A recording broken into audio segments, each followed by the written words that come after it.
Docteur Mailloux, bon matin.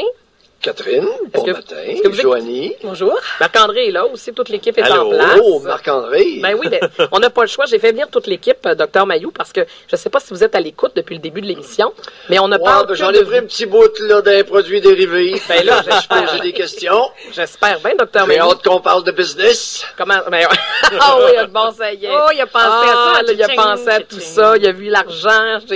Je devais m'en... Il a vu l'argent. Oui, il a vu tout ça. Mais Docteur Mailloux, juste avant qu'on parle des produits dérivés, parce que tout ça est parti d'un rêve de Joanie. Joanie a rêvé à vous la nuit dernière. Ah oui? Et je suis un peu perturbée par tout ça. Ça me laisse c'est parce que Catherine était aussi dans le dit rêve, Docteur Mailloux. C'est très simple. Oui. Catherine et moi, on est allés magasiner dans un commerce de Trois-Rivières et il y avait une rangée qui était complètement dédiée à vous. Donc, des produits dérivés. Il y avait n'importe quoi. Des bobelettes, des tasses à café, des stylos et des merveilleux sacs de voyage ou peu importe, un fourre-tout avec votre photo de Catherine et vous. Et quand on pesait dessus, ben il y avait des célèbres phrases du Docteur Mailloux, dont « Faut pas s'esbrouffer » ou « Je suis furax ».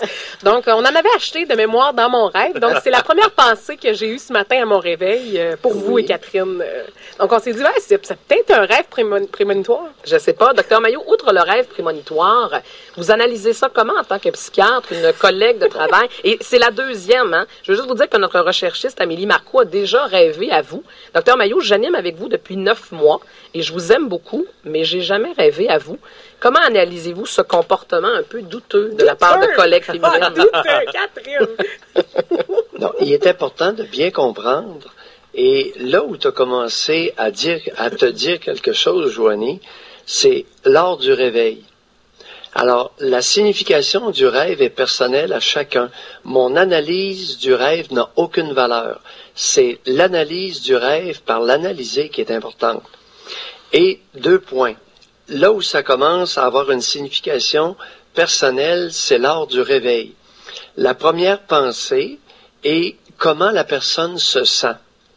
Alors, l'état émotionnel au moment du réveil. Et ensuite, je procède à écouter les idées qui vont venir ou les états qui vont venir spontanément. Mais moi, j'ai ri. Et c'est là que le rêve... Oui, vas-y, Joanie. Moi, j'ai ri au réveil. Oui, okay. J'ai eu une petite pensée rigolote. Je me suis dit, bon, là, je voyais ça gros. J'ai dit, OK, ça fonctionne tellement bien, le 106.9 Doc Mailloux, que là, on est rendu à l'étape des produits dérivés. Et je me voyais un peu chef du marketing. Là. Je me disais, OK, ouais, ça... Mais... Docteur Mailloux, tu sais, derrière... Attendez, allez pas trop vite, parce que c'est là, vois-tu, c'est simplement pour donner un exemple, Catherine, Joanie, Marc-André, de comment je procède en psychanalyse. Alors, la partie la plus importante n'est pas le récit du rêve, mais bien ce qui va être évoqué au réveil. Alors, j'ai ri, c'était gros, je me voyais chef de marketing, et là, on commence vraiment à plonger dans l'inconscient de Joanie. Ah. Là, elle commence. Oui. Alors, ce n'est pas l'erreur que beaucoup ont fait, c'est de vouloir analyser le rêve de l'autre. L'analyse du rêve de l'autre, Catherine, ne sera que contamination du psychisme de l'autre. Ah, je suis contente de vous entendre dire ça parce qu'il y a toujours des pseudo-spécialistes du rêve là qui analysent. J'ai déjà entendu, ce à quoi tu rêves peut s'interpréter de toutes sortes de façons. Moi, j'ai déjà rêvé qu'il y a quelqu'un qui mourait dans mon rêve, quelqu'un de ma famille. Je me suis levée complètement perturbée. Il y a des gens qui disaient non, c'est parce que tu es en train de faire un deuil de quelque chose. Est-ce que c'est crédible, ça, Docteur Mailloux? Bon, le mot que tu viens de dire, le seul mot qui est important pour toi, c'est « j'étais perturbé ». Okay. Alors, à partir de là, simplement, si quelqu'un était avec toi, assis aux côtés de toi, et t'écoutait associer, simplement dire ce qui vient à la surface, il pourrait y avoir des éléments importants de ton inconscient qui, à ce moment-là, va passer à ta conscience. Ah, OK. Et Docteur Mailloux, moi et Serge n'étions pas dans le rêve, on prend ça comment, nous autres? C'est vrai. Voyez-vous, c'est le plus bel exemple ce matin de contamination du psychisme de Joanie. On pourrait se mettre en groupe et littéralement foquer son inconscient. Bon, arrêtez de contaminer foquer son psychisme. Bon, on s'excuse. Parce que la seule signification valable de son rêve sera celle à laquelle elle va arriver, Joanie va arriver, pas nous autres. Parce que nous autres, là, on va projeter dans son rêve toutes sortes d'éléments de notre psychisme à son insu. OK, mais c'est la première fois que j'entends ça. Je suis contente parce que moi, je pensais que ce à quoi on rêve, ça a de l'impact. Peut-être qu'on canalise des informations ou des émotions. Visiblement, non. Vous, c'est l'état dans lequel non, ce que tu viens de dire est vrai. Oui. Maintenant, lesquels, pour découvrir lesquels, quelle est la route à suivre? OK. Oui, le rêve peut avoir différentes significations selon les individus. C'est pour ça qu'on peut pas généraliser, par exemple, la symbolique des rêves. Ben non, c'est pas la symbolique des rêves, c'est la symbolique du rêve de Joanie. Oui, je comprends. Mais d'abord, Dr Mailloux, si je pousse la réflexion plus loin, pourquoi dans certaines thérapies, on fait de l'hypnose? Qu'est-ce qu'on va chercher? Parce que souvent, on va aller chercher des informations ou on va chercher l'état dans lequel l'événement nous a plongé. Bon, l'hypnose est une voie très limitée qui a précédé. Alors, on remonte à Charcot, qui était un neurologue français. Et écoute, c'est une voie très limitée qui a ouvert celle de Freud. Freud s'est aperçu rapidement que l'hypnose, on n'allait pas loin avec ça. OK.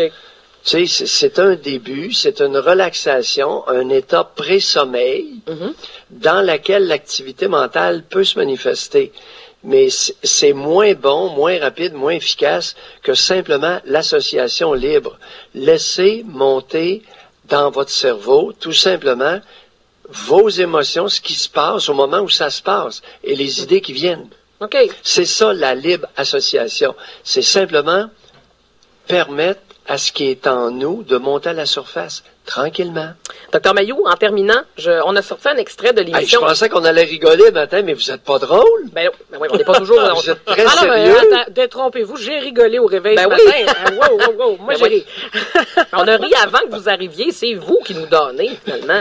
Bon, c'est encore de votre faute, j'ai décidé ça de 7h19. Non, je vous agace, mais en terminant, je veux qu'on joue un extrait de l'émission d'hier. Vous avez dit quelque chose de très intéressant. À nous, maintenant, de vous analyser. Il y a quelqu'un en fin de semaine qui me demandait si vous accepteriez de vous faire raser la barbe. Jamais. Bon, jamais la barbe, puis jamais le pubis. C'est-tu clair? À moins que... Oui. Un petit million. Ah, c'est... Oh! Un petit million de non imposables. Ben là, Dr Mailloux... Je coupe tout.